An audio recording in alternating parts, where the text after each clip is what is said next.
Salut les geeks, continuons notre voyage dans le passé avec la lecture enjouée aujourd'hui de ce Strange Spécial Origins 163 bis datant de juillet 1983. La revue est velue et riche en combats mythiques puisque nous avons le droit à un puissant combat entre le surfeur d'argent et le puissant Thor, puis entre Spider-Man et le Caïd. Miam miam.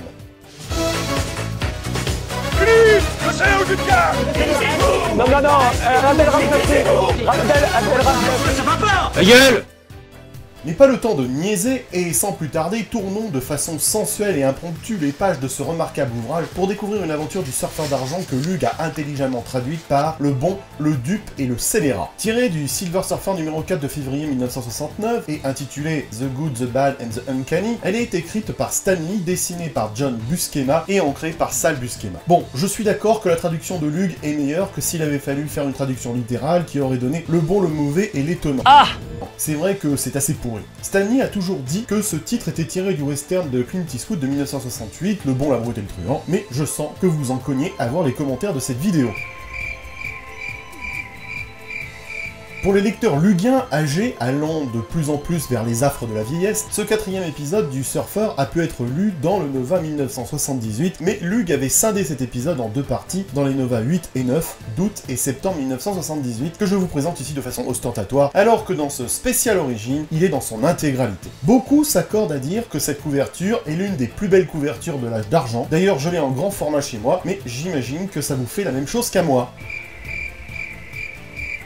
Bon ok, j'insiste pas, vous êtes grognon aujourd'hui. Ce numéro s'ouvre sur des superbes illustrations de John Buscema mettant en vedette Loki.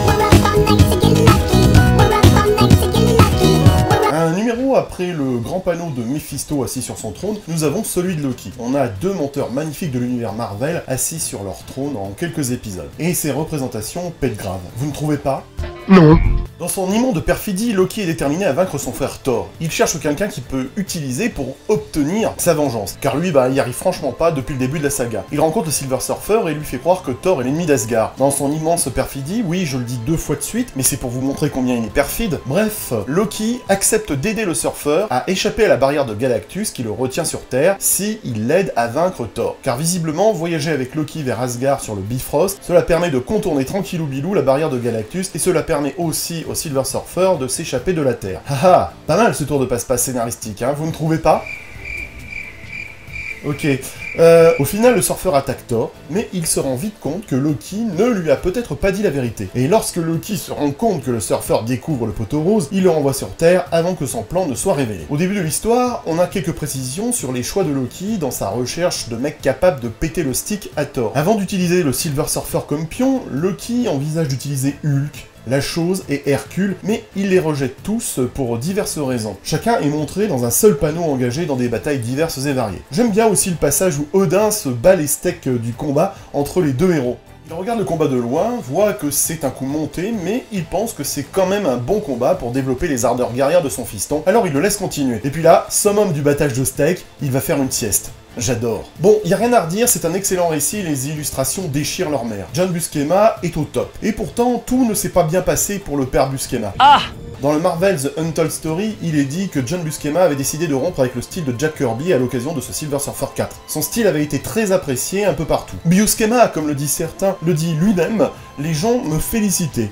Mais ce ne fut pas le cas de son boss. Stan Lee, fou furieux, aurait déchiré le livre en morceaux. Démoralisé, Buscema s'est rendu dans le bureau de John Romita et il lui a demandé « John, comment diable faites-vous des bandes dessinées ?» Cette anecdote est assez triste et stupide de la part de Stan Lee, car quand on y songe, c'est l'art de Buscema, vous avez vu, je l'ai bien dit, dans les 4 premiers numéros qui a rendu cette série si géniale. Mais les conflits avec Kirby et Ditko semblent assez inévitables à l'époque, tous deux voulant vraiment écrire leurs propres histoires, et chose encore plus triste pour cette anecdote, c'est que cela n'allait tout simplement pas arriver. Ce n'est que quelques années plus tard que Stan admettra que le travail de Buscema était du génie. Ah! D'ailleurs, dans les premières pages du Strange Spécial Origins, Stan Lee se félicite plus de son idée qu'il ne parle de cet incident. Il se contente de dire de façon oiseuse qu'il découvrait le talent de Buscema pour la première fois, sans en dire plus. Sacré Stan. Mais passons à présent à la seconde histoire du Strange Special Origins 163, qui est appelée À bas le caïd. Elle est tirée de l'Amazing Spider-Man 69 datant de février 1969. Écrite par Stan Lee, elle est dessinée par John Romita Sr., mais il semble que ce soit véritablement Jim Mooney qui se soit tapé tout le dessin. Avant d'entrer dans le sujet, il faut savoir que cette aventure a été publiée dans le Strange 66 en juin 1975. Mais j'imagine que vous vous en foutez aussi.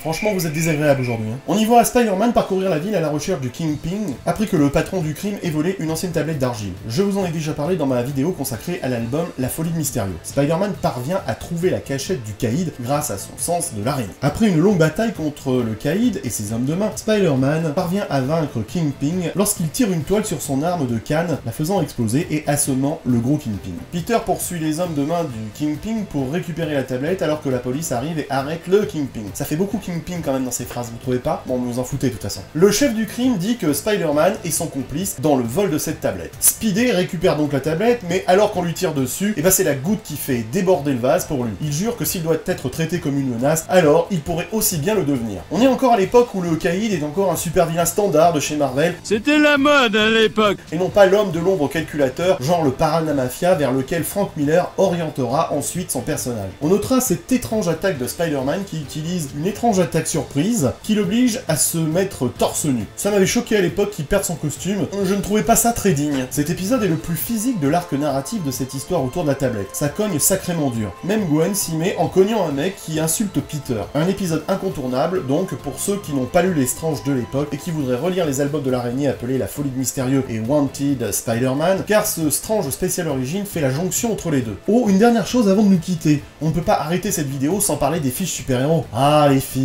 Ouais, les fiches superbes pour les geeks collectionneurs, avec dans ce numéro celle du Caïd, de l'Homme de Métal, de Tarantula et d'Electro. Que de souvenirs, vous ne trouvez pas?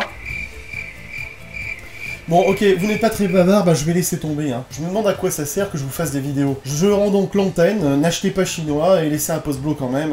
À bientôt les geeks. Libre de droit, générique libre de droit.